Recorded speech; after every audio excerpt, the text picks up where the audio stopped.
नमस्कार. लातूर नांदेड महामार्गावर माझा HP चा पेट्रोल पंप आहे, श्री पेट्रोलियम म्हणून. सध्या काय झाले, खूप लोक अफवांवर विश्वास ठेवले. म्हणजे पेट्रोल पंप पासून उद्यापासून पेट्रोल बंद आहे, डिझेल बंद आहे, भेटणार नाही, असं तसं खूप काही काही चालू आहे. व्हॉट्सअपला, इंस्टाग्रामला सगळीकडे अफवा चालू येतात. तुम्ही जेवढं रोज पेट्रोल डिझेल टाकता तेवढंच टाका.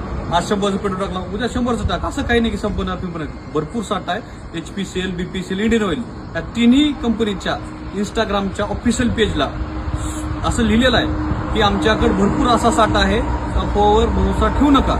कंपनीनं काय केली आहे, क्रेडिट सिस्टीम ही बंद केली आहे पूर्ण. पहिले पैसे टाकायचं आणि पुन्हा गाडी उचलायचं. त्यातल्या दुसरी गोष्ट, स्वतःच्या पंपाची गाडी आटायची असेल तर ह्या गाडीला पहिल्यांदा पेट्रोल डिझेलचा सप्लाय होईल आहे. ट्रान्सपोर्टच्या गाड्या ह्या टोटल बंद केलेल्या आहेत कंपनीनं. त्याच्यामुळे काही काही ठिकाणी तुम्हाला पंप बंद दिसायला तर दुसरा काही प्रॉब्लेम नाही. ओके, बंद करू.